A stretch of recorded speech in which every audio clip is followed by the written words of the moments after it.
どうも、しょうがです。今回はポーランド2泊3日について、費用だったり、あとはグルメ、そして移動手段、あとは何かな、ポーランド実際旅してみた感想っていうのを伝えていけたらなと思っております。実際ポーランドも結構高いです。日本と比べると2倍ぐらいするのかなっていう感じでした。実際ポーランド行く人ってどんな人かなって思うと、アウシュビッツ強制収容所行くんじゃないかなと思っていて、実際問題、第二次世界大戦ではソ連とドイツに分割されて、大戦の犠牲者っていうのは総人口の5分の1になったという、世界最高の比率という、そういった暗い歴史もあるポーランド。実際ポーランドの首都ってワルシャワっていうところなんだけど、今回訪れたのはクラクフって言って、ワルシャワから3時間ぐらいのところかな。実際ポーランドに行く人はクラクフを経由してアウシュビッツに行くのが多いんじゃないかなと思ってます。そんなポーランドにこれから旅行行く人だったり、ポーランドってどんな国と漠然と知りたい人だったり、あとはポーランド行ったことあって、うわ懐かしいそうだよねっていうのを一緒に共有できたらなと思っております。実はポーランド経済が今すごく順調で EU の中でも成長率が抜群というから、これから来る国として見ていっていただければなと思っています。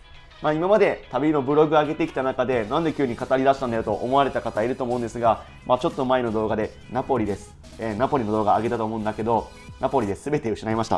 もう自分のミスなんですけど、パソコン2台と、iPad、そして3ヶ月分のヨーロッパのデータもう全てなくなっちゃったので、これから出す予定だったポーランドからもうイギリスとかスペインとかフランスとか全部、スイスとか含めて、一つ何か残したいなと思って、これからは実際行ってみて感じたことっていうのを喋っていけたらなと思っております。では話を戻すと、今回訪れたのはポーランドの首都ワルシャワでなくクラクフというかつてポーランド王国の首都として栄えた町を訪れました。なぜ訪れたかっていうと、もちろんアウシュビッツ強制収容所に行きたかったかなというところで、クラクフを起点にアウシュビッツには行くことができます。じゃあ実際いくらかかったんだっていうところは、2泊3日合計で6万6325円かかりました。1日あたり2万円ぐらいで生活できました。左下にグラフがあると思うんだけど、宿泊費、食費、移動費、観光費、後ほど詳しく説明するんですが、だいたい5000円ぐらい1日かかったのかなっていうのがもう均等なグラフになっているのがわかると思います。では今回クラクフにどうやって来たかというところを若干紹介すると、スロバキアのコシテっていう第2の町にいました。こちらも第2の町なんだけど、スロバキアのコシテからクラクフにはだいたい5時間ぐらいかけて移動してきました。で、ヨーロッパは本当にバスが便利で安くて、1人当たりだと4000円ぐらいで移動できます。で、この後ポーランドのクラクフからどこに行くかっていうと、チェコの首都のプラハの方に向かっていきます。こちら夜行バスで行って7時間かかって、1人当たり4000円ということで、これも安く行けたなというところです。なので次の動画はチェコのプラハについてご紹介しようと思ってます。ではここで一旦ポーランドの基本情報を見ていきたいと思います。首都は先ほどから言っているワルシャワ。人口は約3700万人。国土は 31.39 万平方キロメートルということで、日本の5分の4の大きさです。日本より少し小さいけど、結構まとまった国という形で、ドイツのような形してるなっていう勝手な印象です。で、首都ワルシャワが真ん中よりちょっと上で、クラクフは一番下のスロバキア側にあります。で、訪れた都市はクラクフ。こちらは人口約80万人で2番目に大きい都市となっています。で、観光の名所としてはやっぱりアウシュビッツ強制収容所に来る人は必ずと言っていいほどクラクフに泊まるんじゃないかなと思ってます。では、まず使った金額の宿について。宿は結構ホテルは高かったです。基本的に1万円を超えてきて、でも他のヨーロッパ旅した経験から言うとまだまだポーランドは安かったとは思うんですけど、1万円を超えてきました。なのでもし安く抑えたいという人はクラクフに関しては Airbnb がおすすめかなと思ってます。僕なんかはこの Airbnb を使って1泊5596円、6000円以下で泊まることができました。この Airbnb のホストの情報も載せておいたんですが、この方590件レビューあって星の数も良かったんで、いいかなっていうことで予約して、かなり正直狭かったです。狭いこちらの下の方にある部屋が僕たちの部屋で、地下にあったということもあって換気とかはそんなになかったです。で、バスルームとかは共同スペースという形で、みんなでシェアした形です。なんで本当寝るだけならありだけど、清潔感もあったんで寝るだけならあるだけど、宿とかも楽しみたいという人にはそんなにおすすめしない場所かなと思ってます。価格優先でそこそこ綺麗という宿でした。続いては食事についてです。食事についてはポーランドの料理は美味しくないと美味しくないんじゃないかなっていうのが、若干感じたところかなというところです。でポーランドは実際ヨーロッパ中央にある国で、バルト三国だったりロシア、ドイツなどに囲まれており、食文化も近隣の国と融合しているということもあって、結構ドイツ料理っぽさもあったなって、フランクフルトとかも食べたんですけど、ちょっとドイツっぽかったなという感じです。でポーランドの味付けの特徴でいうと、付け合わせのキャベツとかも結構酸っぱくて酢漬けの料理多かったなって、だからドイツに似てるかなと思ったところです。で1食の平均だとだいたい2516円、ということで1品食べたら1000円は必ず超えてきます。そこそこ高かったけど、この時高いと思ってたんですけども、全然イギリスとかドイツなんかはもっと高かったです。これの倍ぐらいするかなっていう感じです。でおすすめのグルメとしては、ポーランドをまず一番おすすめするのはこのソーセージフロムザブリューニサっていうものかな。ここのお店マジうまいです。でしかも超行列、夜の6時頃からしかやってないのかな。この車でおじちゃんたちが来て、でこのおじちゃんが目の前でフランクフルト、ソーセージ焼いて、それをパンに挟んで食べるっていうスタイルなんだけど、本当何人並んだかな、30人から40人並んでました。そんぐらい地元の人にも人気のお店で、すっごい肉厚のソーセージめっちゃ美味しかったです。で値段でいうと1本のソーセージが15ズオチ、ポーランドはズオチっていう通貨の名前なんだけど、この1ズオチがだいたい40円ぐらいなので、15ズオチっていうことは1本600円ぐらいで、ちょっと欲張って僕なんかソーセージ2個食べちゃったんですよ。なので合計3本頼んで、ソーセージだけで1800円、ちょっとミスったなっていう感じです。お前もうちょっと安くしろよっていうところなんだけど、ここは食べちゃいました。で続いてはこれ朝ごはん食べたのかな、ザビエンカっていうポーランドの、朝食だったり軽食、つまみで食べるもんなんだけど、フランスパンの上にいろんな食材乗っけて食べるっていう、これはかなり美味しかったです。1個あたり840円、もっと安いのは500円ぐらいから買えて、これは軽食としてはすごく良かったなと思ってます。で続いてこれはもうすいません、ポーランドのクラクフ、日本料理結構あったんで食べちゃいました。もう久々にここで味噌汁飲んだりとか、カツ丼食ったりカレーライス食ったり、めっちゃうまかったです。なんかおそらくだけど厨房から日本人の声がしたんで、多分もしかしたら日本人が経営されてるのかなと、働いてるのかなと思った感じです。味付けも完全に日本でした。で続いてその他訪れた店ということで、なんでさっきそんなに美味しくないんじゃないかって言ったかっていうと、この左下のこれがコトレットスハボービっていう名前の食べ物で、ヨーロッパでよく食べられているシェニッツェルと似たような、簡単に言うと日本で言うとカツレツみたいな感じなんだけど、このお店めっちゃ評価高くて、めっちゃうまいと思って行ったら、このカツレツですらそんなにサクサク感はなくて微妙でした。でもう一個餃子みたいなやつがペロギっていうのがあるんだけど、このペロギに関しても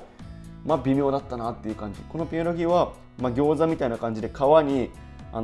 マッシュポテトだったりチーズが挟まってる、包んであるような、餃子なんだけど、水餃子みたいな感じなんだけど、正直微妙だったなっていう感じです。